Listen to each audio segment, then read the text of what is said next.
didžioji žmonių dalis ir išeina iš verslo nesėkmių metu. Aš būtinai turiu tiesiog susijimti, identifikuoti klaidas, kas buvo padaryta, užsimauti suaugusio vyro kelnes ir eiti atakuoti pasaulį. Banko sąstava kaip tada ėjo 198, tai va čia jau 10, 20, 30, 40. Visi tie, kurie galvoja, kad verslas yra lengva, tai yra momentai, apie kuriuos labai daug žmonių tiesiog nenori kalbėti. Nereikia išradinėti dviračio, reikia daryti tai, kas veikia. Vat kaip pradėti? Tiesiog pradėti. Sveiki žiūrovai, mes ir vėl grįžtam su Luku Vanagaičiu, su jo superinė istorija. Nežinau, kaip jums patiko pirmas podcastas, bet man jį rašinėt buvo tai grynas malonumas. Gaila, šiandien neturim su mumis, Marius turėjo reikalų, gaila turėjo pabėgti, bet nieko, Lukas vis dar su mumis. Sveiki visi. Ir antra dalis, kaip ir žadėjau, turėtų būti bomba. Bomba? Raketa. Jo, raketa. Tai mes baigiam pirmą dalį, prisimindami, kad Houstoną palikai, sakykime, neuždirbęs tų pinigų, kurios tikėjais. Ne tik, kad neuždirbęs. Normaliai praradęs. Pamokas kainavo tikrai nepigiai, bet spėjot laiku iškelt vestuvės, ar ne? Po to jau, sakykime, menininko siela vis tik tai šaukėsi, kad kitokios vietos norėtum gyventi, ar ne? Ir tu nusprendei, kad tavo kelias ves į Floridą, ar ne? Taip. Ir tuo metu pradėjai po truputį darytis namų darbus, ar ne, rinktis miestą, kuriam galėtum, sakykime, toliau tęsti savo kaip nekilnojamo turto vystytojo karjerą. Taip. Tai iš tikrųjų atsikėlėm irgi į Floridą, tarsi atsikėlėm, tai pradėjom važinėti pamažu, tai nebuvo taip per vieną naktį sprendimas priimtas, iš tikrųjų pradėjom daryti ir kelis objektus viename mieste, kitame mieste, va ta prasme tikrai prisijaukinot. Jo, prisijaukinti tą valstiją, kaip viskas vyksta ir iš tikrųjų žiauriai fainai. Atvažiavus, oras geras, šilta, jūra ir taip atrodo, čia visus metus. Kada pasikeis? Čia nėra žiemos ir čia žiemos yra šilta, nes Houstonas, kad ir tai yra pietinė valstija, žiemos vis tiek yra, iki nulio pasiekia, būna šalmas, ta prasme. Būtų sakęs 10 gal, bet matai iki pat nulio. Būna, bet vis tiek, kad ir 10, ta prasme, tu prie jūros nenuvarysi. O Floridai šilta, fainai. Striukės nebereikia jau. Jo, striukės nebereikia, ta prasme, striukė liko grįžti į Lietuvą. Tai va, ir ką, pradėjom iš tikrųjų daryti tos namų darbus, pradėjom analizuoti miestus, aš atvažiavau į Miami ir man, iš tikrųjų visi, kai galvoja apie Floridą, galvoja apie Miami. Ta prasme, jeigu Florida, tai yra Miami. Čia, kaip jeigu sakai Amerika, tai yra New Yorkas. Ne? Ta prasme, varau į Ameriką, Los Andželas. Bet ta prasme, niekas negalvotin apie St. Peter, kaip aš dabar. Net ta prasme, St. Peteras iš viso niekas apie tą miestą net negirdi ir su visais, su kuo aš kalbu, tai jie tik tai susipažįsta mano pokalbio metu apie tą miestą. Bet tai yra toks hidden gem, netrastas toksai perliukas. Jo, tai va, tarp kitko, Amerikoje po Čikagos viena iš didesnių lietuvių bendruomenių yra pas mus. Tai ką, ir atvažiavau į Miami ir man žiauriai nepatiko. Pačia Miami. Pačia Miami, todėl kad mes prieš atvažiuojant į Floridą pasidarėm savianalizę, kokios buvo padarytos didžiausios klaidos, kodėl mes neuždirbam pinigų Houstone. Tai vienintelis, ką žinau tikrai, tai aš noriu likti nekilnojamo turto karjeroje, todėl kad didžioji žmonių dalis ir išeina iš verslo nesėkmių metu. Palūšta, ir čia yra, palūšta, išeina, ne man, praradau pinigus, nepasisekė, eina kitą karjerą, bando daryti ir galiausiai grįžta atgal būti samdomais darbuotojais, todėl kad jie nesugeba išlaukti. Dėl to mes, pavyzdžiui, kai šventėm savo 5 metų jubiliejų verslo, tai buvo žiauriai svarbi data, todėl kad ten aš nežinau statistiškai, bet ten 90 keli procentai verslų žlunga iki 5 metų, neišlaukia 5 metų. Ta prasme, tai pas mus tas 5 metų markas buvo nesveikai. Tu turi praėjot tą ribą. Taip, bet nenuklystant nuo pagrindinės temos, tai pasidarėm tą savianalizę. Pirmas dalykas, tai aš tikrai noriu likti nekilnojamam turte, aš tikrai noriu išlikti, dėl kad aš matau, jeigu yra pilna žmonių, kurie sėkmingi, aš negaliu sau leisti dabar išeiti praradęs pinigus. Aš būtinai turiu tiesiog susijimti, identifikuoti klaidas, kas buvo padaryta, užsimauti suaugusio vyro kelnes ir eit atakuoti pasaulį ir susiimti, žinai. Tas buvo vienas iš tokių momentų, bet svarbesni momentai tai buvo tai, kad Houstonas iš tikrųjų identifikavom, kad tai yra 600 kvadratinių mylių miestas, kur tu čia namas, čia toks pat rajonas, čia toks pat rajonas, čia toks pat rajonas, čia golfo aikštynas, čia golfo aikštynas, čia golfo aikštynas. Valandas važiuoji bet kurią vietą, taip pat atrodo miestas. Tarsi visi namai panašus, visi namai dideli, visi namai turi tokius pačius ten backyardus, įvažiavimus, tarsi labai tolygus miestas. Jeigu jie eini į rajoną, tas visas rajonas atrodys vienodai. Ta prasme, tai yra mylios ir mylios ir mylios, kvartalai, valandos visko to paties.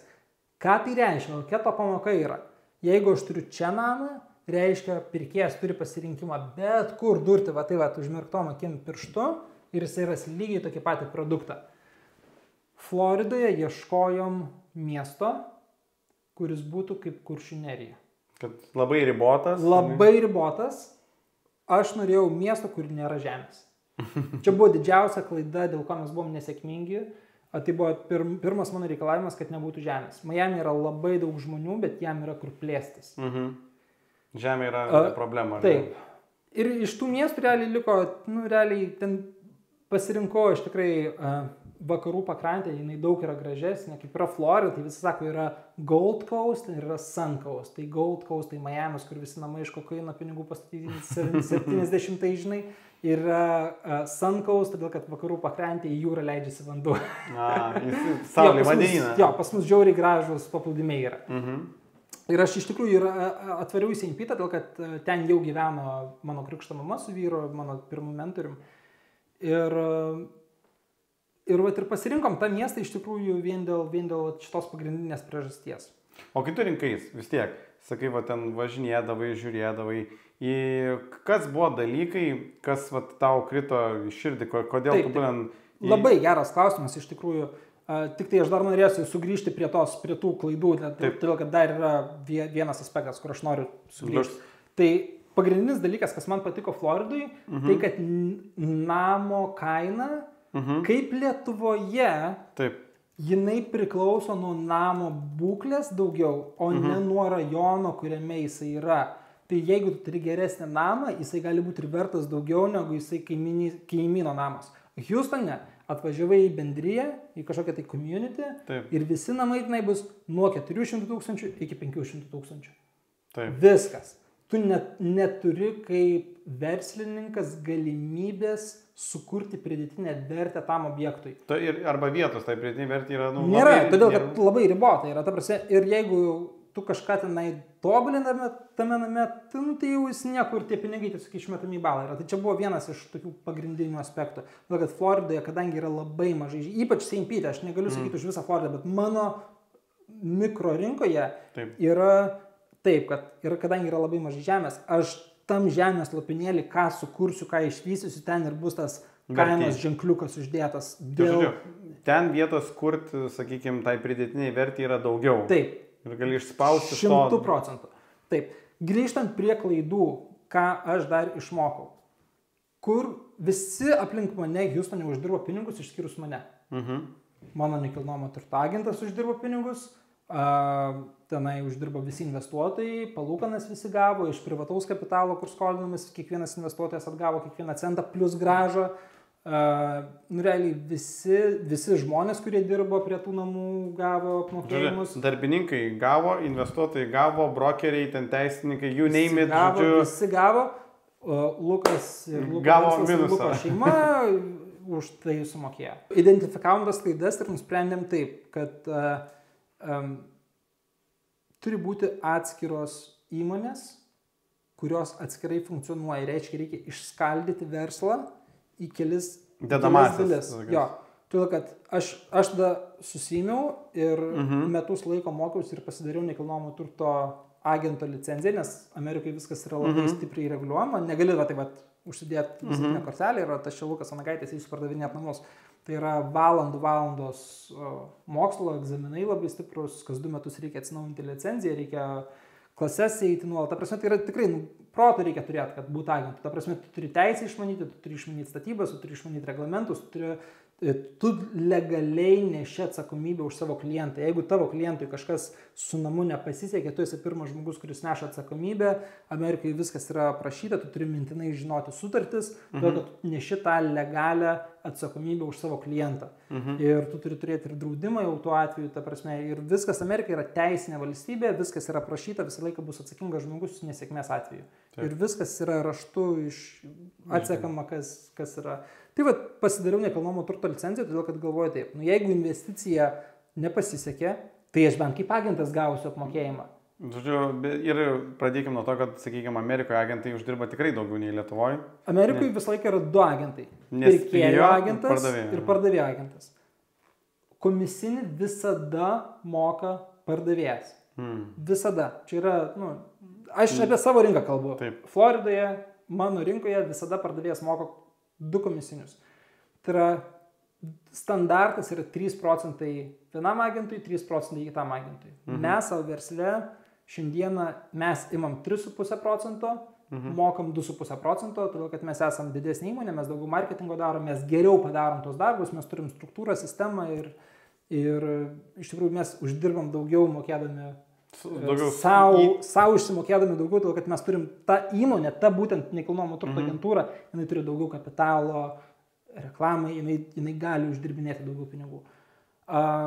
Tada kiti aspektai, kas dar yra namo nupirkimas, namo suradimas, kaip kalbėjom apie wholesaling, tai yra dar vienas atskiras, pas mus šiandieną yra dar viena atskira visiškai įmonė, nors ir po vienu brandu Horus Homes. Taip. Vis tiek tai yra subsidiary company, ta prasme, yra įmonė, kuri tik tai užsiema namų pirkimu. Todėl, kad ar mes pirktumėm iš kažkokio tai trečios šalies ir jam sumokėtumėm $10,000 už sutartį, ar mes turėsime savo įmonę, savo žmonės, savo infrastruktūrą, savo brandą ir mes susirasim tuos namus ir mes tą 10,000 patys savo užsidirbsim, mes galim toliau į reklamą investuoti, bet kad patys savo užsidirbtumėm. Reiškia, jeigu nepaeina investicija, ir investuotojai gavo apmokėjimus, bankas gavo savo dalį, agentas gavo savo komisinę, mes galbūt gausim bent šitą dalį. Kad jeigu neuždirbsi kaip investuotojas, tai bent jau uždirbsi kaip ten ar NT agentas, ar nupirkimas, ar ten perpardinimas. Taip, eliminuojam galimybės neužsidirbti pinigų ir mes patampame kontrolėje tų dalykų, kur keliauja pinigai. Tu, kai atėjai, sakykime, sugalvojai, kad tapsi nekilnojamo turto agentu, tu jau iš karto turėjai tą, sakykime, tokią viziją, jau tos pamokos išgius. Taip. Mano vykimas į Floridą, ta visa vasara, buvo labai stiprus toksai susėdimas ir verslo perrašymas. Ir naujų, čia žinai, mano buvo 2019 metų šūkis Systems and Processes. Tai yra sistemos ir procesai. Taip. Pirmiausiai turi būti viskas labai aiškiai aprašyta, išdėliota ir sekti protokolą. Viskas, anksčiau mokėdavom, pavyzdžiui, statybose, ne? Ten statybų kaina yra 50,000. Taip. Čia padarai darbų, gerai, išmokėsim 20% vertės. 10,000. Tenai kažką dar daugiau padartum, sudeda grindis, nudažo, dar 20,000 išmokėsim, žinai. O paskui žiūri, kad kažkaip neveikia tai. Pasidarėm normalų breakdowną, ta prasme, samatą, aprašyta viskas labai detaliai, ta prasme, labai atsirinkom, tikrai labai stipriai atsirinkom grindis, iš kur perkam visas medžiagas, iš kur koksai spalvos tipas, koksai šviestuvas. Viską iki mažiausių detalių apsirašėm, susikūrėm savo template lietuviškai. Kaip šabloną. Šabloną, jo, tarsi verslo šabloną visose sritise. Čia statybos yra tik pavyzdys, ta prasme, kaip mes perkam namus, kaip mes ieškom naujo kapitalo. Viskas pasidarė aprašyta, aš sėdėjau naktim, ta prasme, kruvinom ašarom, žinai, tiesiog padaryti tą verslo modelį, šabloną, kuris veikia. Ir tada jau tiesiog ėjom ir įpylėm vandenį tuos puodukus, žinai, kuriuos susistatėm. Turėjom labai daug burning desire, to degančios aistros, make it work, ta prasme, žinai, identifikavom visas tas klaidas, būsim statybų rangovai, būsim agentai, pasirinkom miestą, kuris yra apsuptas vandens, kur nėra miestui plėstis, kur negali žmonės, bet ir ten pirkti namą. Jie turi pirkti namą čia, todėl kad good luck find a house 3 miles to the water. Ta prasme, tas produktas neegzistuoja. Taip. Mes ne Dubajus, kur iš smėlio plečia miestą. Ir ką, ir atvažiuojam į Floridą. Tenai turėjom jau nupirkę vieną namuką, tiesiog prisiputėm čiužinį, žinai, ir mes miegojom kažkur visiškai, ta prasme, statybų aikšteliai, žinai. Žinok, aš su tavim labai relatinu, nes mano pirmas būtas, nu dabar jau gyvename bute, bet 8 metus, kur gyvenam tam bute, tai mums buvo toks nutikimas, kad tiesiog mes neskubėdami remontavom tą butą ir nespaudėm savo. Bet čia jūsų butas buvo? Tai, nu, mūsų nupirktas butas, bet mes dar gyvenom nuomojamam bute.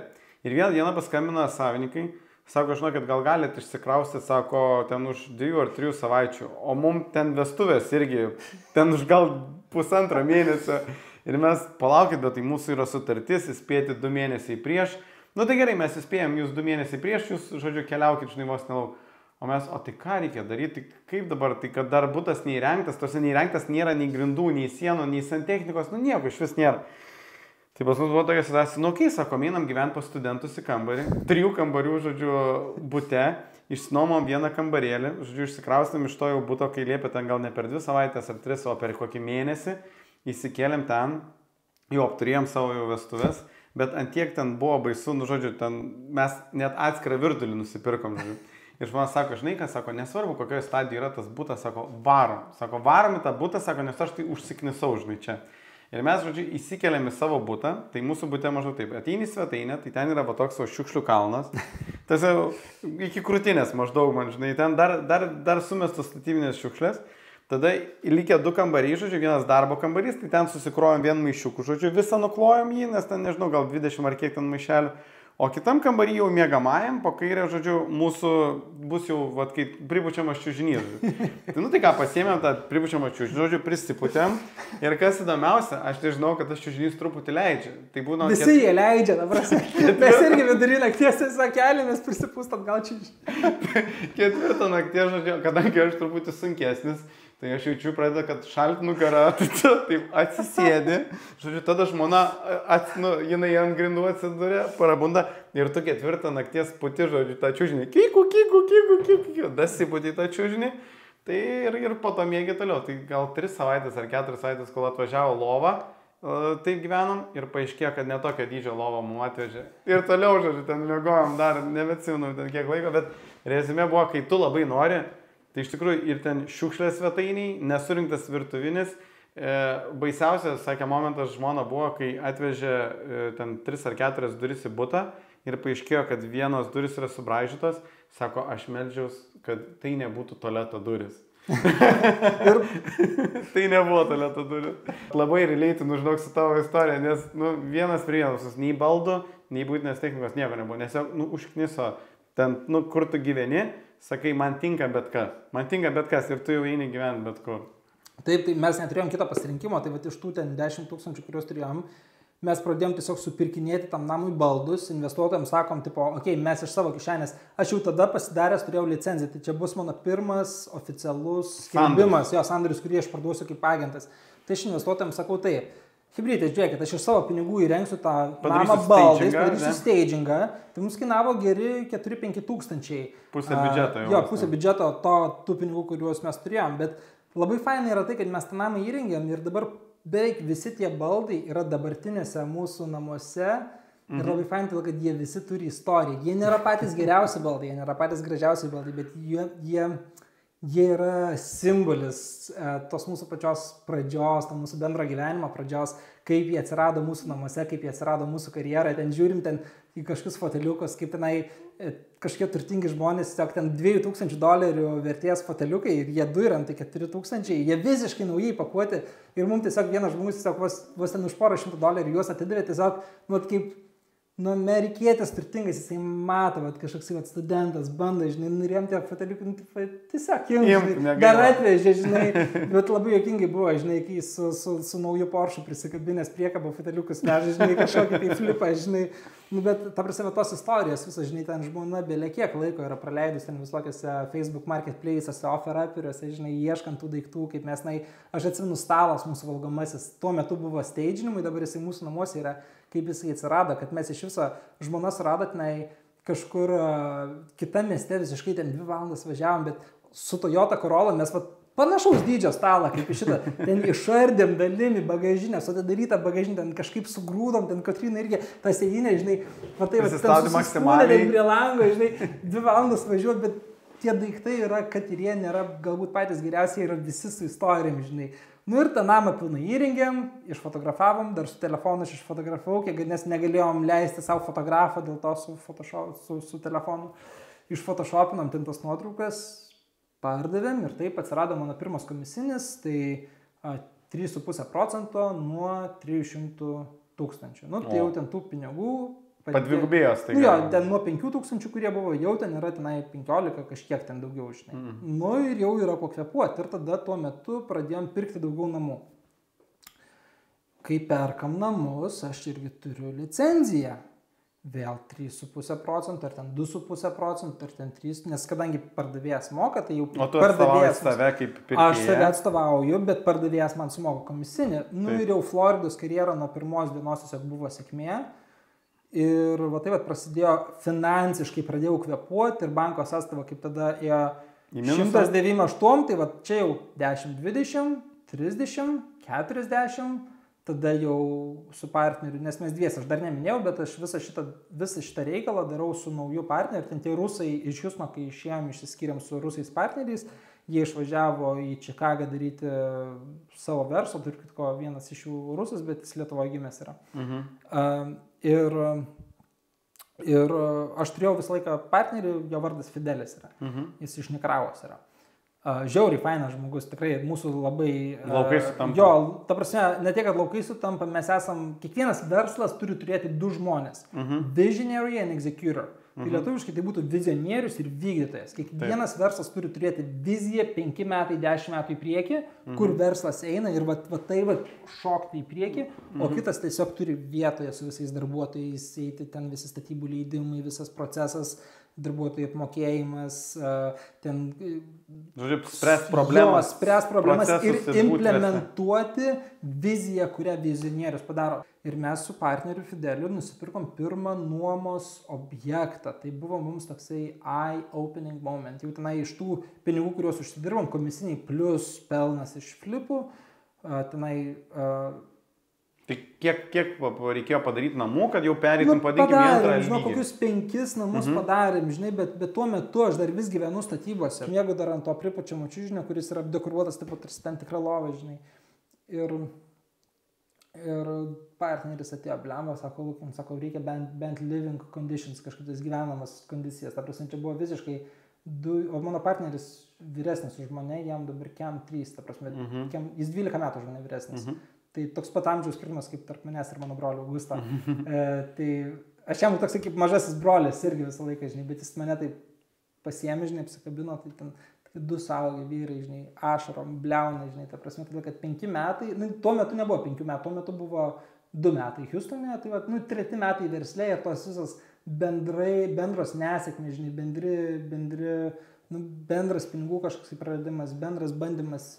Žinai, 2 vyrai tiesiog apsikabino, žinai, vienas kitą, tiesiog, nu, blemba, verkiam taip rimtai, žinai, bet taip iš širdies, ta prasme, ir taip, nu, blemba, skaudu net prisiminti tos momentus, žinai, ir dabar, ta prasme, nu, tai breakdown momentai, apie kuriuos vyrai nešneka, žinai, nes pas mus ypač Lietuvoje, žinai, nu, jeigu tu vyras, tai tipo, tu esi mačo, toksai, žinai, užsidėjęs tą kaukę netikrumo, kad man viskas sekasi, aš esu sėkmingas, žinai, o aš manau, stiprybė yra kalbėti apie tos momentus irgi, kai tu, nu, iš tikrųjų gali būti vulnerable ir pažeidžiamas ir jautrus ir paliesti, žinai.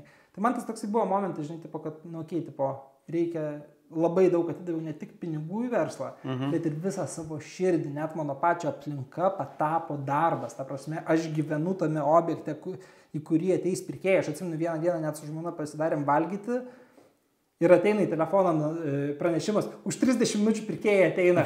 Mes ten greit viską vedinam langus, atidarėm, žinai. Vietoj kavos kvapo, žodžiu. Taip, ta prasme, belekai buvo, ta prasme, mes iki šiol juokėmės iš tos istorijos, nu, žiauriai juokinga. Bet malonu prisiminti tos momentus, todėl kad, nu, tai gyvenimas yra, tai yra tavo istorija, žinai, tai yra tai, kas tave padarė, tai, kuo tu esi šiandieną, žinai. Tai yra momentai, apie kuriuos labai daug žmonių tiesiog nenori kalbėti, tai yra tiesiog, vat, labai daug žmonių pasako, vat, aš tiesiog vat, šiandieną esu tenai investuotojas, tenai turiu ten whatever, 100 būtų nuomai, ten kažkokie, žinai, bet... Kaip tu iki to atėjai? Bet kad tu verkėjai, atsisėdęs ant savo pripučiamo čiužinio kruvinom ašarom, neturėdamas pinigų, neturėdamas ką pavalgyti ir kai dienos metu pirkėjai ateina pas tave į tuos namus, kur tu... Mėgė, žodžiu. Taip, ta prasme, tu visiškai ir tu gyveni tuose namuose, kur niekas nežino, kad tu gyveni, tu negali atsinaujinti savo teisų, nes neturi adreso. Ta prasme, nu, tai yra sunku psichologiškai ir sunku pripažinti, žinai, kaip vyrui galbūt, kad tu turėjai tas nesėkmes ar tos momentus, žinai. Nu ir tada aš tiesiog susikaupiau už savo paskutinių pinigų ir pats ėjau ir išsinuomojau butą. Nu ir aš jau įsirengiau savo erdvę labai gražiai. Kad ir mažas, ta prasme, mano visas butas buvo kaip šita studija, žinai. Bet aš įsirengiau jaukiai, ten, nu tikrai, pasidarėm savo kampelį, kur mūsų oazė, žinai, būtų. Ir va čia tas yra patarimas, galbūt, kad jeigu verslininkai jauni kažkokie eina ir pradeda verslą ir tikrai eina 130% ir atiduoda viską, tavo aplinka, kas tave supa, yra labai labai svarbi, todėl kad tu turi sugrįžti ir turėti savo oazę. Gerą laiką. Gerą energiją, kad tu ir ten tik mėgi. Pavyzdžiui, daug vyrų sako, aš esu verslininkas, man čia nereikia, aš ir hamakė galiu pramegoti. Nu ne, blema, tu esi žmogus. Taip, tau irgi reikia kur atsigauti, pakrauti bateriją. Jaustis žmogui.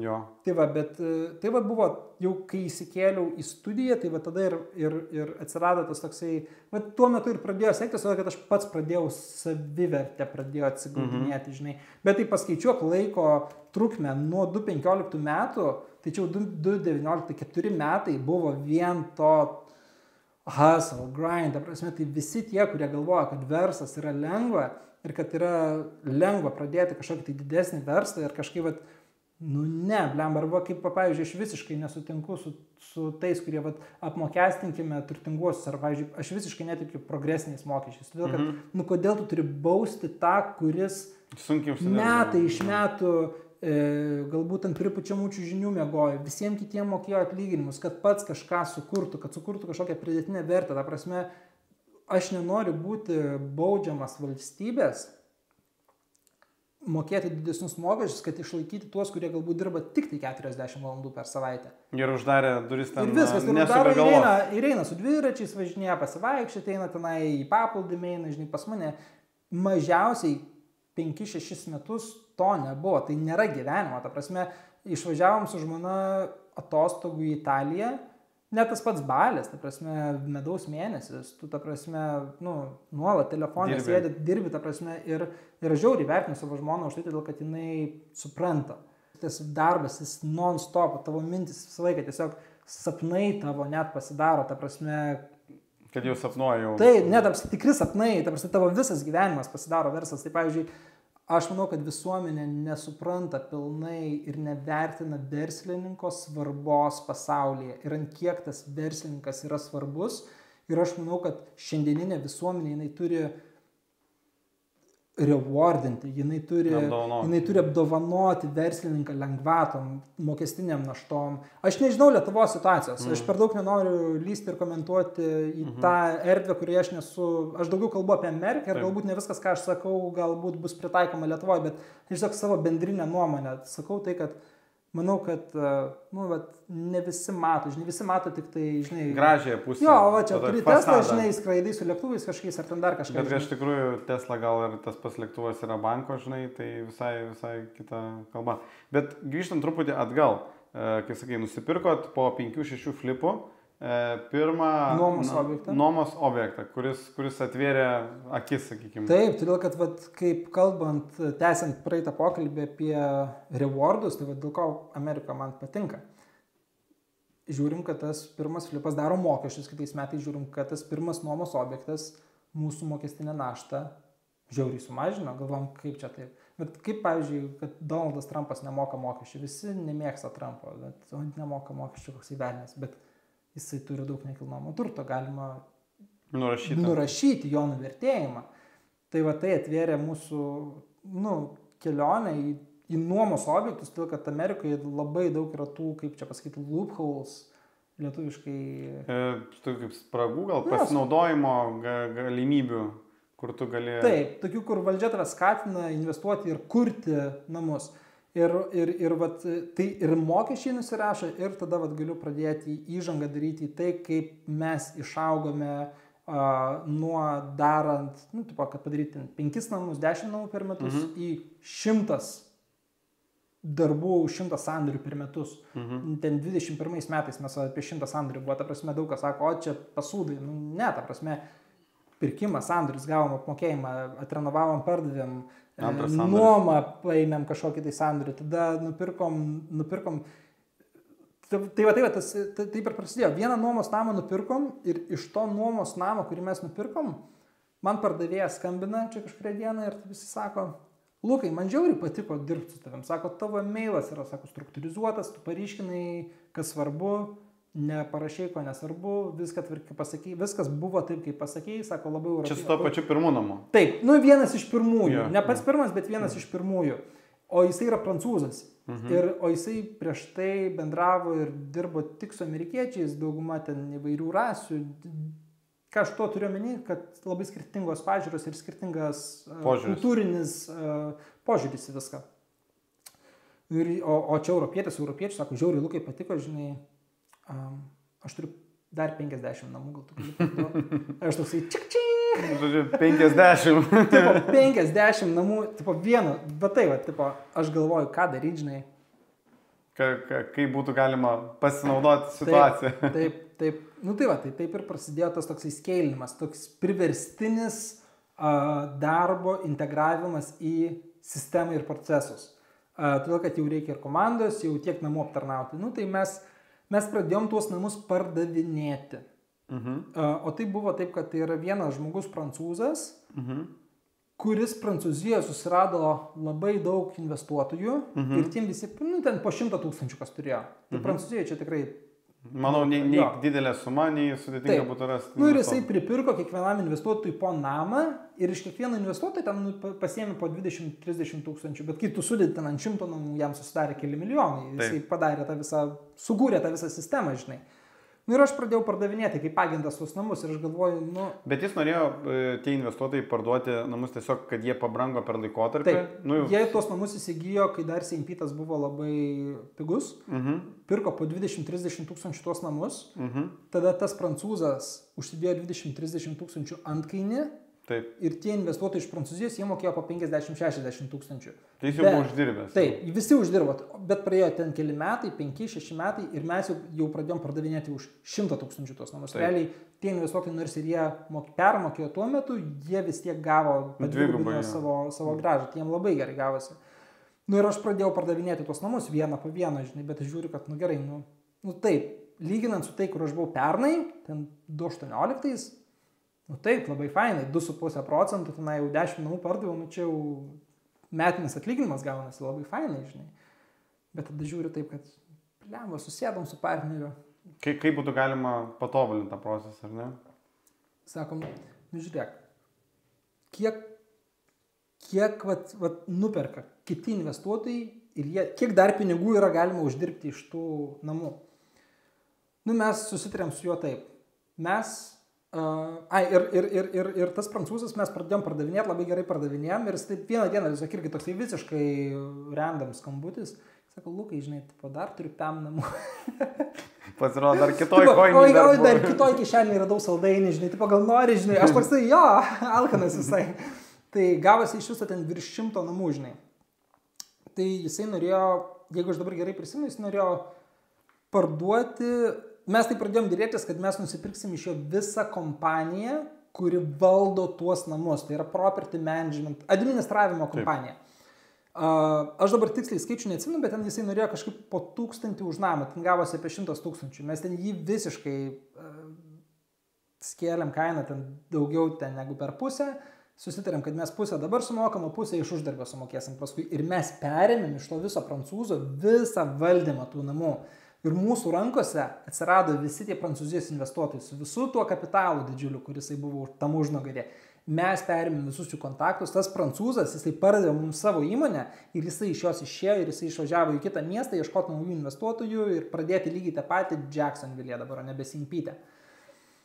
Tu paskui įmes kur nors linką žemėlapį, kur tas Seinpitas yra, kad žiūrovai žiūrėtų, nes nežinomas miestas, kad ir suprastų tą... Kur galima Amerikoje rasti, žodžiu, Nidą? Jo, Nida yra geriau, žinai, bet negalima taip lyginti, bet... Bet sakėjim, kur yra Seinpitas? Jo, Saint Petersburg, Florida, jo. Ta prasme, kad žiūrovai bent žinotų mastelį, žinai. Ir vat tas visas portfolio, tas visas namų buvo, vadinasi, South St. Petersburg. Tai yra labai labai mažas rajonas, nu, kaip kokie naujininkai, žinai, ta prasme, aš nežinau, čia Kaune Žaliakalnis, žinai, toks, ir mes taip žiūrim į žemėlapį ir mes negalim patikėti. Turim 100 namų, kuriuos mes valdome šiuo metu. Jie visi moka nuomą ir mes imam 10% nuo nuomos savo kaip administratoriai ir tada siunčiam pinigus atgal į Prancūziją. Bet mes valdom visus tuos namus. Mes žiūrim visi jie žemėlapį yra vienam rajone. Ir jis yra pats blogiausias rajonas. Ta prasme, čia 2010 metais tai buvo didžiausio nusikalstamumo miestas, zip kodas visoje Amerikoje.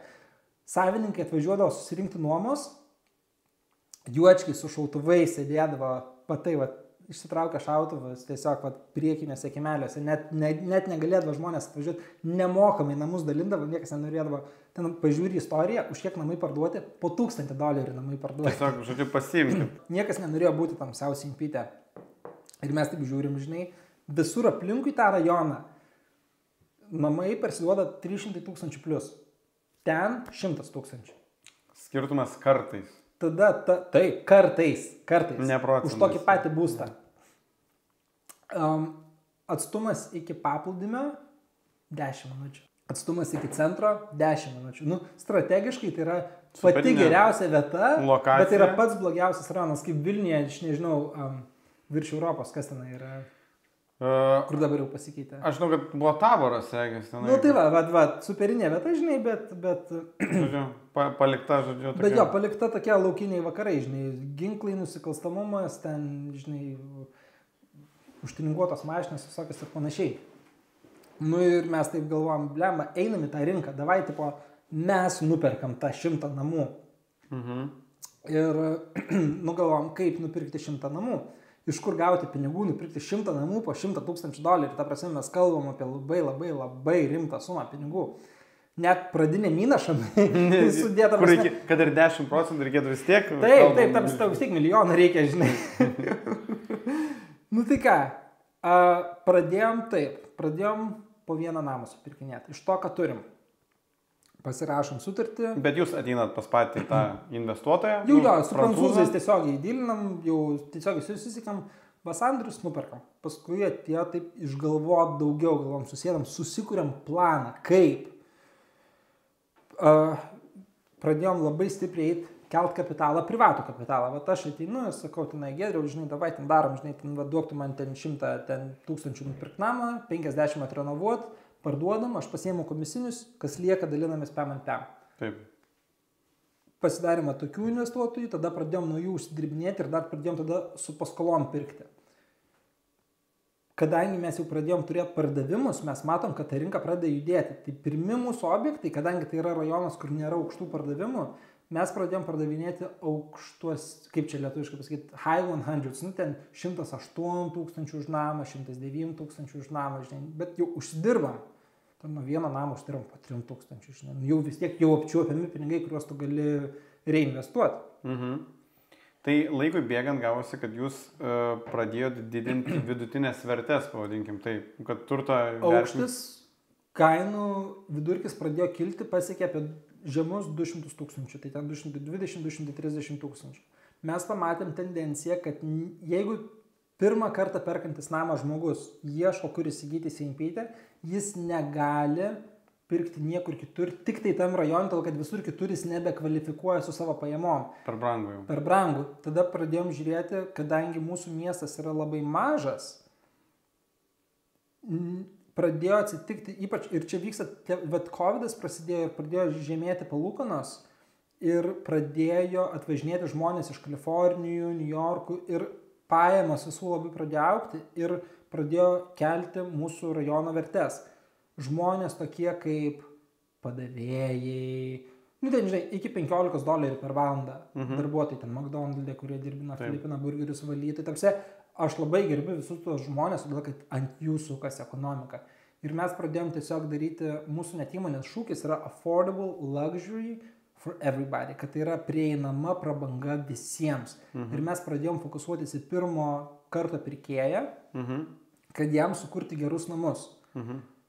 kaip dabar, nes prancūzai irgi mato, kad kainos kyla, jie irgi pradeda norėti daugiau pinigų, tai mes pasakom taip, pasakyk kainą, susitariam kainą. Šiandieną jinai gal nėra pati patraukliausia kaina, bet susitariam, tarkim, jeigu iš 100 000 namas, gerai, ten 105 000, duodam tau, bet su sąlyga. Nori tu ten 105 ir dar mes tau ant viršaus organizuosim pinigų, bet su sąlyga, kad sandoris įvyks už 9 mėnesių. Ir mes pardavėm tą idėją investuotojams taip, kad tu gauni, šiandienos rinka yra 100 000 už tą namą. Tu nori 105, gerai, mes tau duosim 105, mes jau ant viršaus užmetam 5 000, bet tu dar ant viršaus gausi visą nuomą, tu susirinksi. Tu 9 mėnesių. Taip, todėl kad tu jau turi pirkėją, tau nebereikia sukti galvos ir tu susirinki nuomą, tai tavo 105 patapsi 110, 100 gal daugiau. Jie laimingi, jie gauna tai, ką jie nori. Mes užrakinam sandorį, mes jau turime namą pasirašę sutartį, bet mums nereikia jų rūpintis 9 mėnesiai, dar 9 mėnesius. Tai per tą laiką, tuos 9 mėnesius gali skirti, sakykime, nežinau, tiesiog, būtent, kad verčių kėlimo ir netvarkyti rajoną. Tai būtent tai, ką mes ir padarėme. Tai, bet tuos namus su atidėta sandorio diena mes perkam savo, su savo lėšom ir paskolom, bet jų neparduodam, neflipinam kitiem. Su investuotojais perkam tos pačius namus šiandien ir parduodam aukštom kainom. Tai namas, kurį ir ateina praeina 9 mėnesiai, mes turim aukštą pardavimą, šalia parduotą namą. Taip. Ir turim namą, kurį perkam už labai žemą kainą. Jau tą dieną, tuometinė pirkimo kaina yra labai ten, pardavimo kaina gali būti vertė atrenovuota 260 000, o mes perkam už 105 000. Mums atrenovuoti užteks 50 000. Tai mes sukūrėm 100 000 vertės tik dėl to, kad mes laiku užrakinam ir mes žaidėm laiko žaidimą, kad mes atidedam sandorio dienas šiandieniniam kainom labai sąmoningai ir tuo pačiu metu tam pačiam rajone pradedam pardavinėti namus, kad pakelti kainą tų namų, kuriuos jau turim užrakinę sutartis. Ir mes visą 100 namų ir padarėm. Tarp kitko, kitą savaitę perkam paskutinį namą iš to 100 namų portfolio. Tarp tų 100 namų dar įsipaišė labai daug visokių kitokių sandorių. Bet jau tas jau Prancūzijos vėliava išskrenda iš Amerikos su raketa. Bet tada, kai mes nuperkam tą namą už 105 000 su paskola iš savo pinigų, ten pradinis įnašas, atrenovuojam viską ir čia dar labai laiko žaidimas geras buvo, todėl kad palūkanos labai geras buvo. Ir ten aš turiu paskolų su 4% fiksuotam palūkanom, kurios yra investicinės ir pas mus kitokie paskolų tipai, pas mus yra fiksuotas palūkanos 4%, viskas, tu nesirūpinti, Euriboras pakilo, nužemėjo banko maržą, 4% iš tavo kišenės fiksuotai viskas. Rami galva, 30 metų jis nekis. Ir nusamdom turtą vertintoje, jisai vertina mūsų turtą, kadangi, sako, mes parodom patys, žiūrėkit, mes esam tie patys vystytojai, mes pardavėm šitą namą identišką. Taip. Už 260 000, 270 000, automatiškai, kai pateikiam 3-4 palyginimus, ateina oficialus turto vertinimas mūsų namų, kuris irgi yra ten 270 000, 260 000. Mūsų skola už jį, tai mūsų pilna investicija, tarkim, 150, mūsų skola yra, tarkim, 130. Tai mes iš karto turim tarp vertės ir pilnos investicijos gerą 130 000 skirtumą. Tada pradėjom žaisti, Amerika yra labai fainas dalykas, cash out refinance. Tai manau visi, kas klausėtės Bigger Pockets, žinote, žiauriai fainą sandorio tipą BRRRR strategy. Tai yra B ir 4 R raidės. Tai yra buy, nusipirk, remodel, suremontuok, rent, išnuomok, refinance, refinansuok, repeat. Pakartok. Tai mes pradėjom imti refinansavimo paskolas jau su taisytėm namam. Ir kadangi buvo daug tos likutinės, sakykime, neįkeistos vertės, tai tą neįkeistą vertę, turbūt ne visą, bet dalį, ar ne? Bankas skolina 75%, bankas nori, kad mes turėtumėm 25% vertės iš savo kišenės rezervą. Bankas skolina 75 procentus nuo turto vertės, tai nuo Nuo 260 procentų ARV, tai yra after repaired value, tai yra renovuota vertė, tai nuo tos ARV skolina 75 procentus, nu tai ten gaunasi, reikia padaryti matematiką, čia gausis kokie ten 175 tūkstančiai, aš nežinau, aš čia bet kokį skaičių. Galim padauginti, jeigu nori. Galim paskaičiuoti tą matematiką. Kokį skaičių pasakyk ir padauginti. Nu gerai, 260 tūkstančių. Jo, kart 75 procentai. Tai 100, pataikė. 125. Žiūrėk, vos ne į... Vos ne taip ir pasakiau, biški gal daugiau.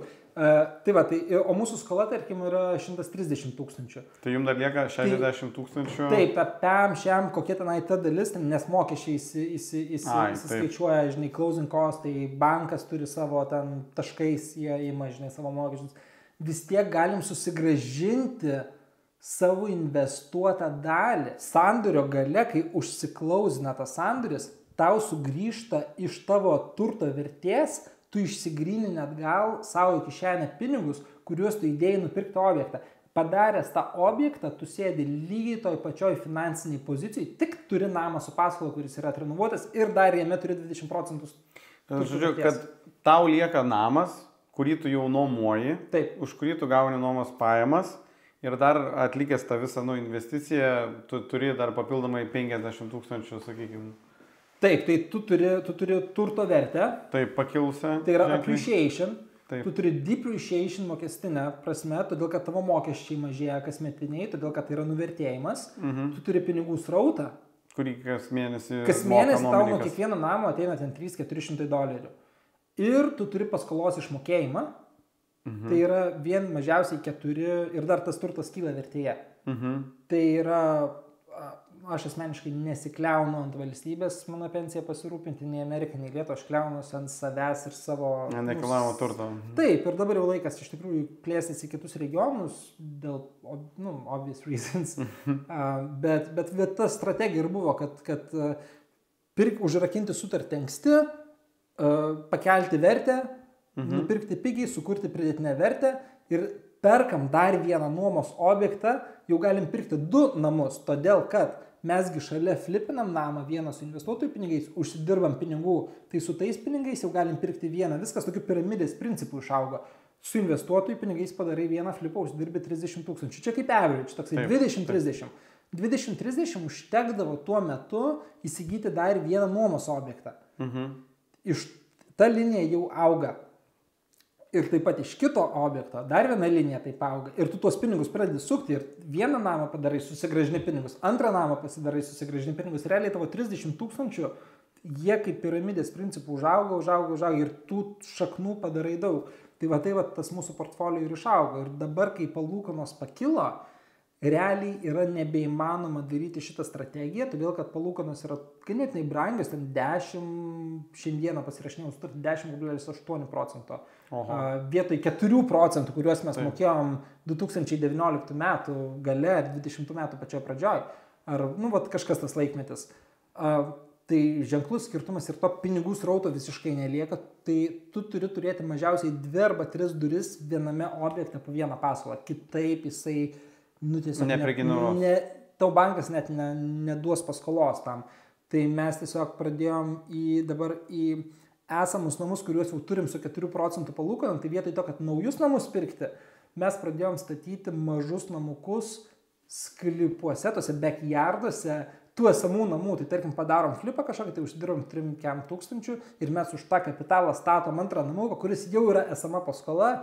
Ir Amerikoje ne taip kaip Lietuvoje, kad ten, kaip tu sakai, bankas aunina. Amerikoje ne, Amerikoje tu aunini ir tu turi skolą, bet tu turi kontrolę. Tau nereikia, bankas tavęs už pavadėlio nelaiko. Va čia yra laisvė Amerikoje, ko nėra tos laisvės Lietuvoje ir manau beveik visur kitur pasaulyje. Tai va tu turi tą kontrolę, ne bankas aunina.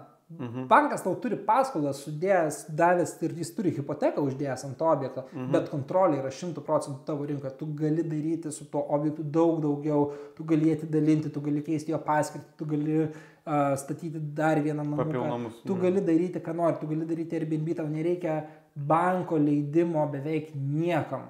Tai yra laukiniai vakarai ir tai yra Amerikos grožis, todėl kad ta šalis turi tuos verslo produktus, tau kaip jaunam verslininkui, ne tik jaunam verslininkui, bet tu neturi leisti savo laiko ir energijos dėrėti su bankais, ar aš galiu ar negaliu.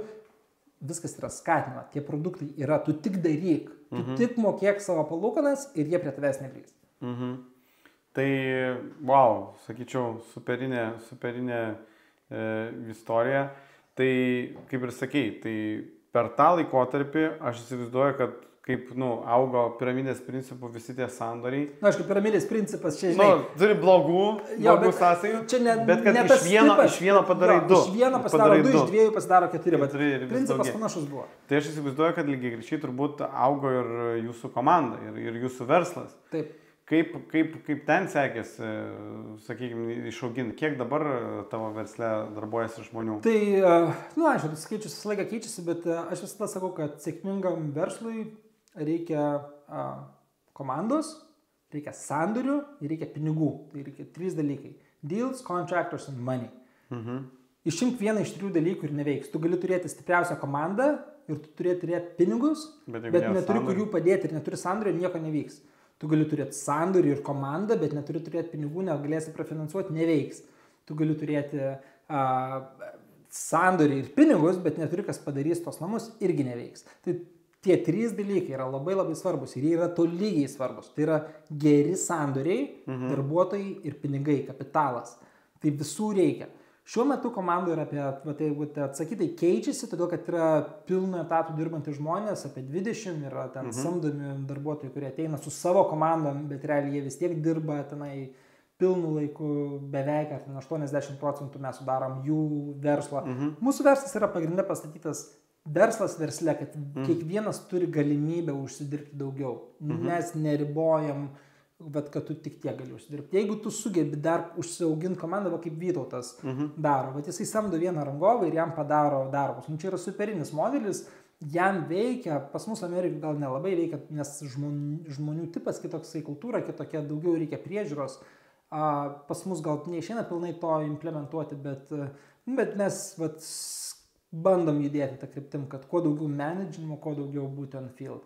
Mes turim tenai, mano ten atsakomybė, aš einu tik keliu kapitalą ir atsakingas esu už kapitalų investicijas ir grąžas. Ten Fidelis yra atsakingas už darbų priežiūrą, statybų leidimus, brėžinius darbus architektais, inžinieriais, energetingumo apskaičiavimais, nes viskas yra pagal knygutę, viską tu turi, yra protokolas ir tu turi įsekti, žinai, viskas yra juodu ant balto parašyta, nėra jokio būrimo iš tirščių. Tai ta komanda, jinai yra plečiasi, tikrai plečiasi, jinai kiekvieną dieną vis didėja, jinai vis stiprėja, kas ateina, kas išeina, kas prisijungia, bet jinai yra daug stabilių žmonių, ta prasme, visi, kas išeina, jie vis tiek anksčiau realiau nori sugrįžti. Super. Smagu girdėti tokią sėkmės istoriją. Tai dabar jau sutvarkėt St. Petersburgą, kaip galvoji, ar jau turi planą, kas toliau? Ar dar tik tais... Jo, ta prasme, žinai, kas toliau, tai nereikia išradinėti dviračio, reikia daryti tai, kas veikia. Ką darai jau gerai? Nes daug yra tų diskusijų, gal glampingo projektai, žinai, tas ant bangos.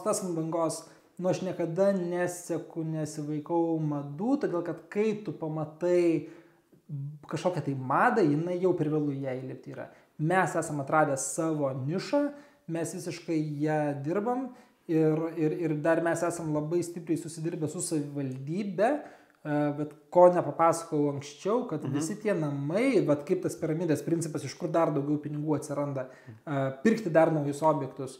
Mes, kai atėjom su tuo 100 namų portfolio, iš to prancūzų mes pirma stotelė, kur buvo mūsų sustojimas, tai buvo miesto savivaldybė ir atėjom ir pasakėm, pokalbis, kaip mes dabar kalbam, hibrytė, mes turim 100 namų, mes galime juos tiesiog parduoti ir jūs toliau galite turėti superinėje vietoje labai blogą lūšnyną, arba pradėkite investuoti į tiltų statybą, šaligatvių keitimą, atnaujinkite šviestuvus, o mes iš privataus kapitalo, mes atnaujinsim namus, mes juos parduosim už brangiau, mes atnešim naujų žmonių į tą. Man labai patinka tas, kad Amerikai valdžia, jinai nėra taip kaip Lietuvos, čia kaip NT stovyklai girdėjom istorijų, žinai, mūsų vienam iš kurortų tenai kaip nori padaryti kažką, turi Neš kažką ant stalo ir kažkas bus. Tai vat Amerikai, nu, vat kitaip, tada tau kaip tik savivaldybė verslui duoda.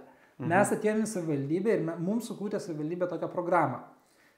Visas tas 100 namų portfolio, mes juos atrenovuojam su sąlyga, jeigu mes juos parduodam tiem žmonėm, kurie yra varomoji šio miesto dalis. Tai yra, vat, kaip aš ir anksčiau minėjau, visi padavėjai, valytojai.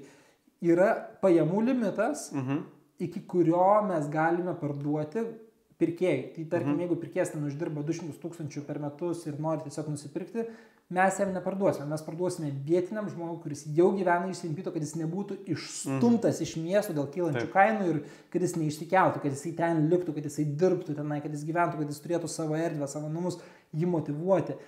Miestas kūrė tai, su mūsų šito pokalbio miestas kūrė tą programą, jinai incentivuoja ir pirkėją, nes padeda reikia tik 1% pradinio įnašo, o likusi pradinį įnašą paskolina savivaldybė pirkėjui, kad galėtų finansuoti paskolą, ten iki 20% ir kiek tas pradinis įnašas, savivaldybė duoda pinigus kaip paskolą, su bankais jau suderinta viskas, bankai priima tuos pinigus, savivaldybė skolina tam žmogui už 0% palūkanas, bet jeigu jis išgyvena 10 metų tame name, tie pinigai yra pamiršti, jų nereikia atiduoti. Savivaldybė atiduoda atgal, kad tu sumokėjai. Skatina, kad jie liktų gyventi tame mieste, kad nebūtų išstumti aukštų kainų. Juos incentivuoja. Ir mus incentivuoja, kad nuo kiekvieno tokio sandorio, kai mes parduodame šį namą iki tam tikro pajamų lygio, mums savivaldybė duoda $20,000 čekį, kas mum atveria vartus pirkti dar vieną namą. Only in America. American dream, for sure. Nes kad čia taip pat kaip nuėjus, nežinau, į Kauno savivaldybę sakyti, aš jums, nežinau, užkuopsiu kokį vieną rajoną, nuo kiekvieno namo, nežinau, parduosiu namus, kad mažas pajamas turintiems žmonėms ar ne, nuo kiekvieno parduoto namo man duokit po 20,000 €. Tai būtų protų nesuvokiama. Taip, bet žinai, kitos realijos, todėl kad Lietuva žiauriai gražiai tvarkosi, aš tikrai labai daug pagarbos turiu visiems lietuviam, kurie gražina Lietuvą, aš pats išvažiavęs Amerikai, žinai, galbūt tą talentą, bet ir po truputėlį nori, žinai, galbūt Lietuvoje kažkur pritaikyti, nes taip pat, žinai, kaip ir dvigubos pilietybės klausimai, ta prasme, man protų nesuvokiama, kaip galima nenorėti lietuviam turėti dvigubos pilietybės, todėl kad tai yra proto nuotėkis. Kai tu esi mažas, aš manau, kad tu turi būti lankstus. Tu neturi būti griežtas, užsidaręs ar prisikurti pats savo barjerų. Tarkim, aš dabar neturėčiau Lietuvos pilietybės, tarkim. Kaip man sugrįžti į Lietuvą? Tarkim, aš manau, kad aš potencialo su savo šeima turiu daug, galbūt aš Lietuvoje kažką galiu šitą šalį dar geresnę, gražesnę padaryti. Jeigu aš neturėčiau tos galimybės, kaip tada? Kaip ta Lietuva gali išaukti, tada ir krenta, nebe nuo 3 milijonų, iki ten 2,8, 2,6, 2,5.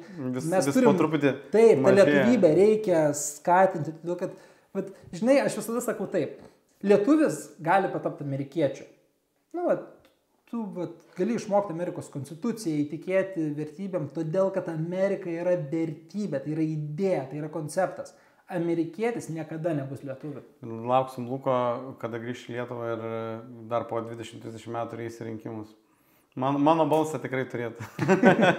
Lukai, jeigu tu dabar, aš rašiau nemažai šiaip tavo pamokų mūsų žiūrovom, galėsim pakartoti pačioje pabaigoje, bet aš dar esu pasižymėjęs, kad tavo parašymą, kad lapeliai veikia, žmonos patarimas. O, taip. Nusipirkom namą. Irgi vienas iš mūsų flipų, tarp kitką. Čia Floridai. Floridai, jo. Ir, atsirenovavom, viskas fainai, žinai, gatvė labai graži, ten ir naujos statybos namų yra, ir medžių labai daug, ten mes turim 100-metę ąžuolą. Mūsų namas yra statytas 1920 arba anksčiau, todėl kad 20 metais sudegė savivaldybė ir sudegė visi įrašai. Ir visi namai, kurie buvo pastatyti iki to laiko, gavo 1920 metų įrašą. Nuo tada. Tai mūsų namas yra žiauriai senas, tokia trobelė, žinai, bet visa ta gatvė, jinai tokia yra, su charizma, daug ąžuolų, 100-mečių, žinai, ta prasme, labai labai faina gatvė. Ir buvo vienas namas, o man truputį labai nepatinka siūsti tas krajutės, todėl kad closing ratio is very low, ta prasme, labai mažas procentas, kiek tu įdedi pastangų, kad uždaryti sandorį yra labai labai neveiksnu. Ir vienas namas mūsų kaiminystėje buvo žiauriai apleistas, ten jie išsikėlė ir tenai ir žolė apaugus, ir šiukšlių kalnas, ta prasme, žinai, toksai kaip supuvęs dantis buvo, ta prasme, visa gatvė graži, išsivalė, švari, ir vienas yra toksai, ta prasme, tiesiog. Ir Kotryna sako, Lukai, jeigu mes nenupirksim šito namo, kažkas kitas nupirks ir negražiai padarys. O mes tokie kaip vizualai, kaip mums reikia, mes prasikeisim, jeigu kažkas kitas, tada, kad ne tas spalva, nudažys, kaip mums patinka, mes jau turim viziją, žinai. Ir Kotryna sako, kažkaip tu turi, žinai, kažkaip, sakau, kaip tu nori, žinai, kad aš padaryčiau. Ir taip natūraliai sako, tai nežinau, tu sutartį jam išsiųsk, žinai. Ir aš galvoju, geniali mintis. Aš paėmiau, atsispausdinau sutartį, pilną Floridos sutartį, žinai, viską pasirašiau, žinai. Kad perku jūsų namą. Jo, perku jūsų namą ir tada dar tokį cover letter padariau. Nufotkinau iš jų namą, gyvai, žinai, gyva nuotrauka, pirmas lapas, žinai. Jų nuotrauka, to namo nuotrauka, tada mano nuotrauka. Tada prašymas, aš Lukas Vanagaitis, įmonės savininkas, bla bla bla bla bla, aš gyvenu šitoje gatvėje ir aš labai noriu nupirkti jūsų namą ir nors ir pridedu sutartį, o sutartis yra 30 lapų legalia kalba parašyta, sunkiai suprantama. Aš paėmiau santraupas, sąlygas sutarties.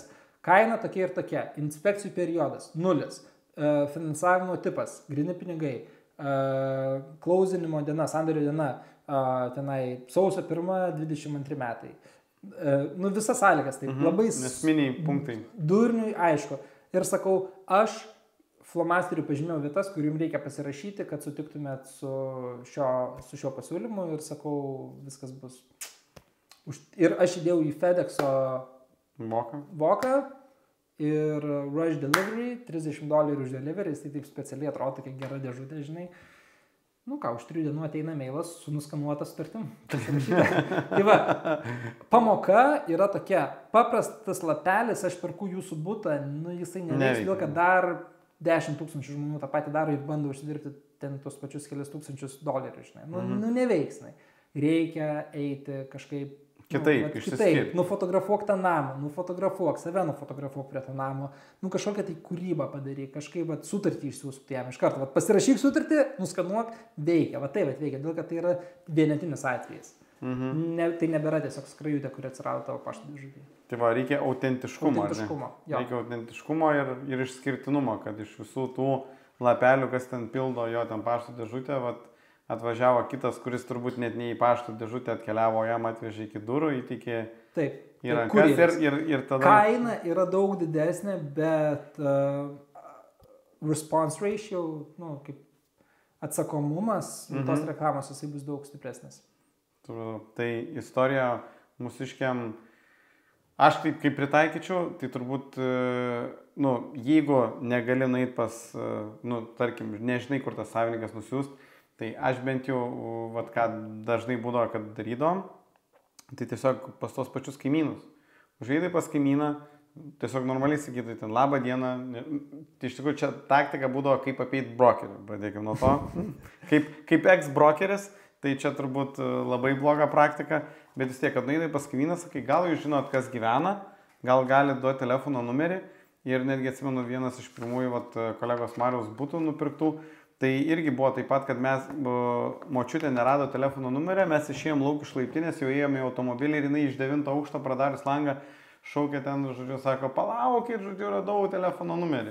Ir po to atsimenu, kad net Marius siunčiau atgal, sakau, nuneštai babutei šampano butelį, žodžiu, nes jinai tau sutaupė, žinai, ten, aš bijau pameluoti, bet kokį, bent jau 2000 €, tas buvo, nežinau, ten 6 ar 7 metai atgal, tai ir pinigų vertė buvo visiškai kitokia tuo metu. Taip.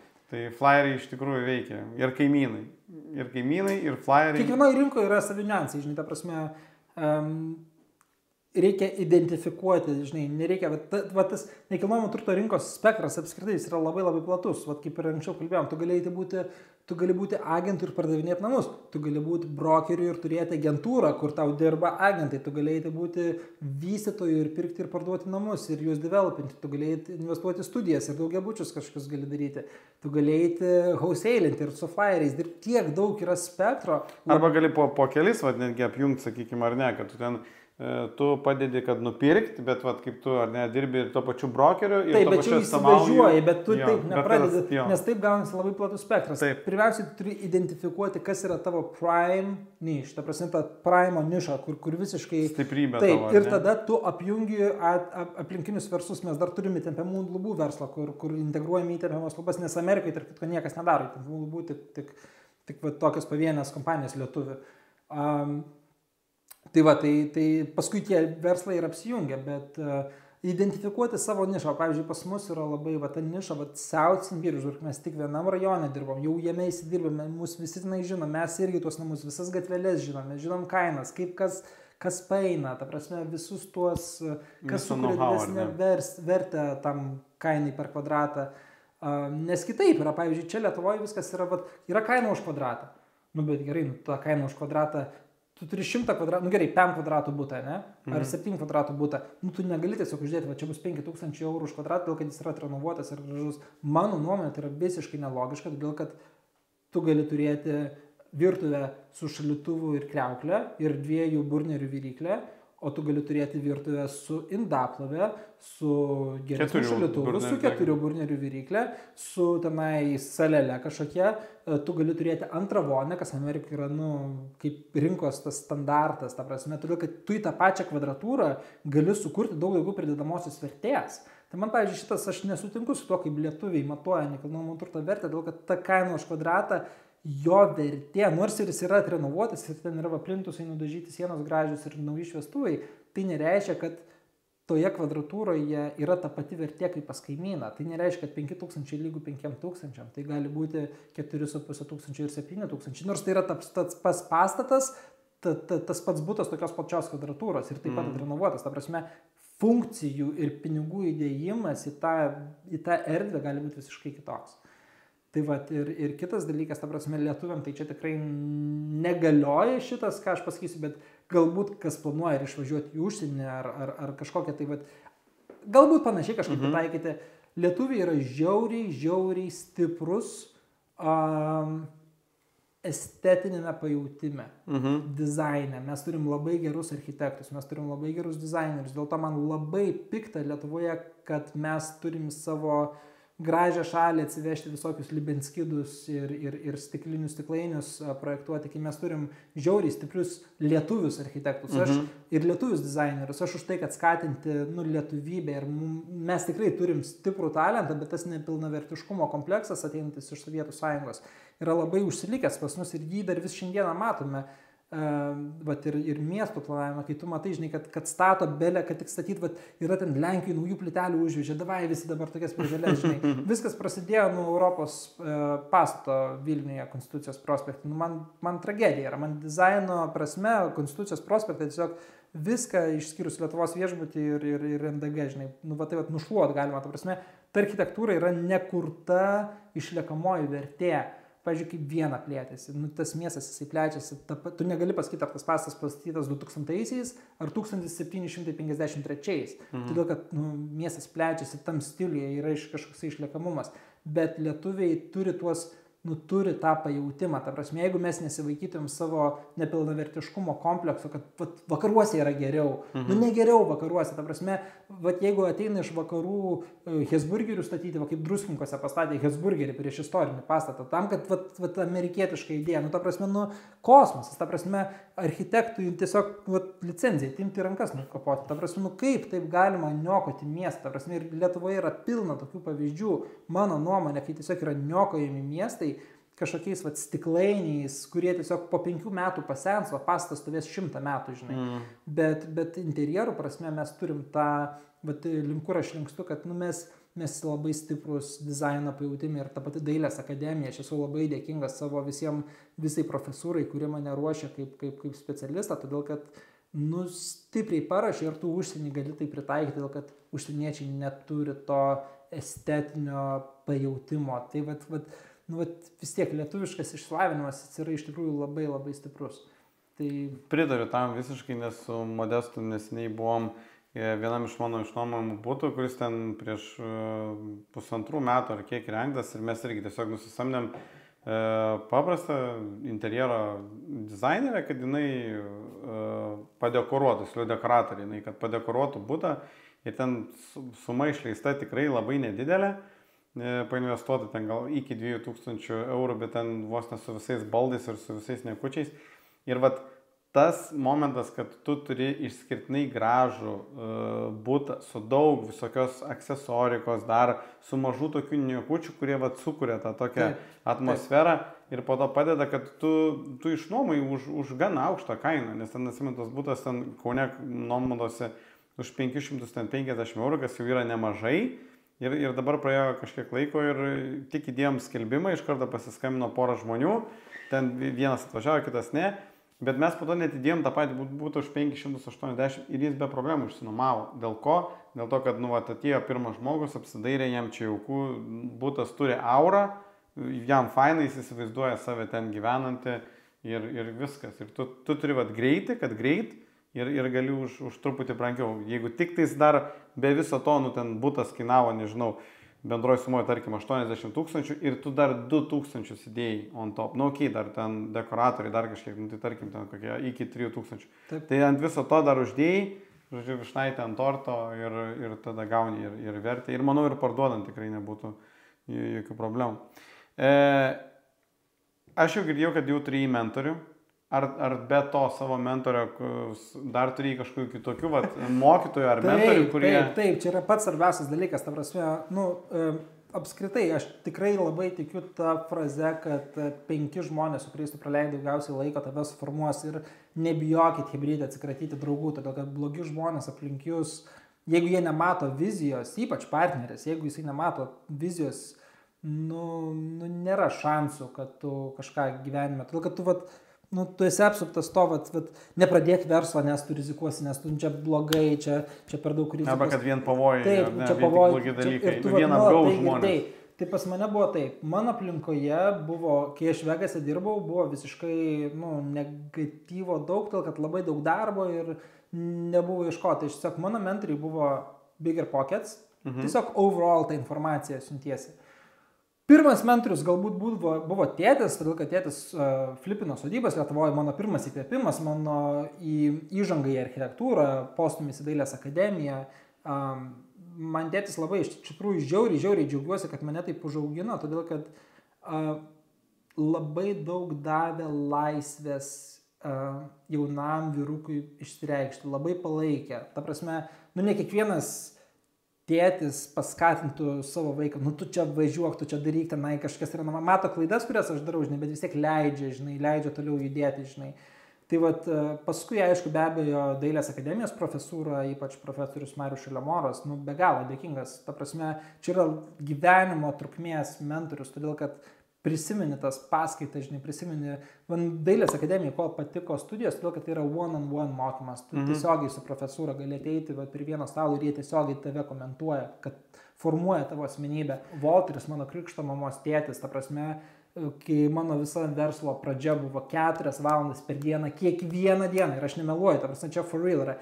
Grįžtu iš darbo, aš gyvenu Vegase, jisai gyvena Floridai, 3 valandų laiko skirtumas. Tai aš grįžtu 11 iš darbo ir aš dar iki vidurio nakties, iki 2-3 nakties su juo dar telefonu šnekė, jisai duoda kažkokius patarimus, tu ten rašai savo laiškus, tuos skrajutės ir tada 4 valandos miego ir toliau į darbą. Šeštadienį, sekmadienį yra toks dalykas kaip driving for dollars. Aš visą laiką paskambinu jam, jisai mane mentorina, man pasako apie gyvenimą, todėl kad jisai žiauriai įdomi istorija. Jisai buvo jisai turėjo galimybę investuoti į Hooters.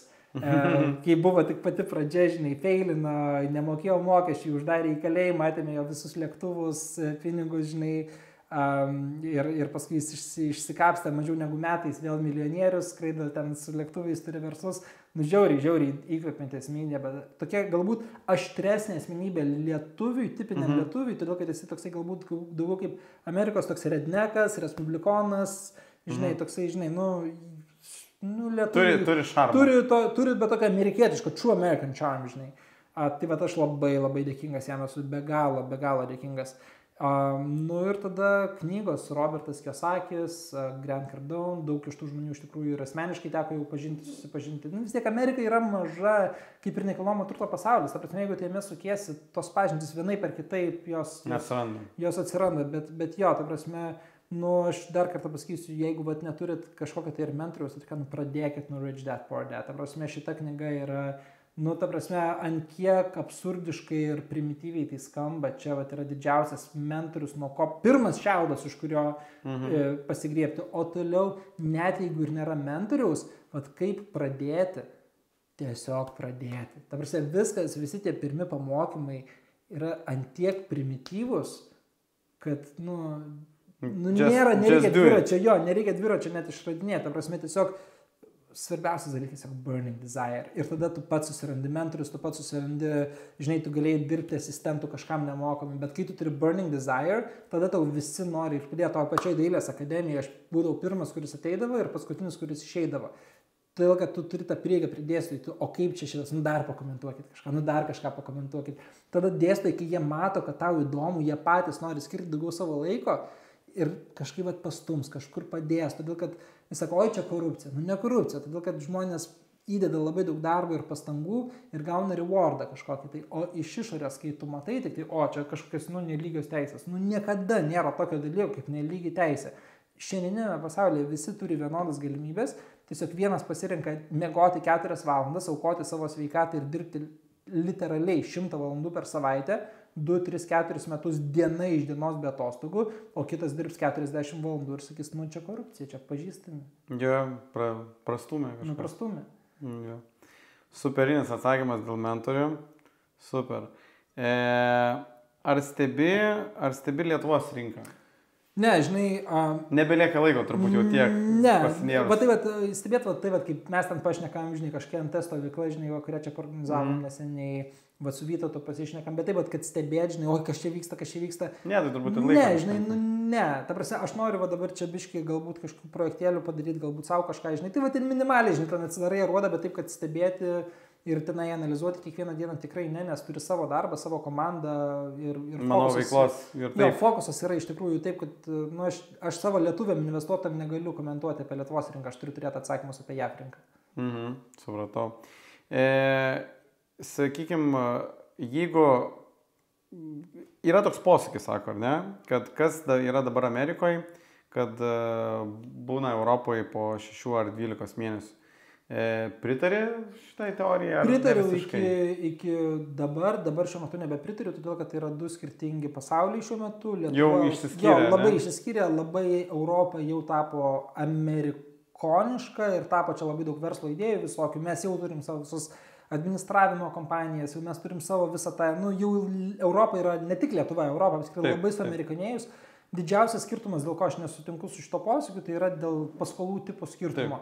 Šiandieninis paskolų tipas tai yra pagrinde Lietuvoje tos kintamos palūkanos plus banko marža, tai visą laiką tu esi priklausomas nuo Euriboro, kuris yra perskaičiamas tavo paskoloje kas kažkas kiek laiko, kai tuo tarpu mes Amerikoje turim fiksuotas palūkanas nuo 2007 metų krizės, mes tą pamoką labai stipriai išmokom, aš neįsivaizduoju, kodėl Europa kitaip eina, kitų kelių, aišku, visiškai kitas, pas mus paskolos yra antrinėje rinkoje parduodamos, mes nesame pilnai priklausomi nuo Fedų.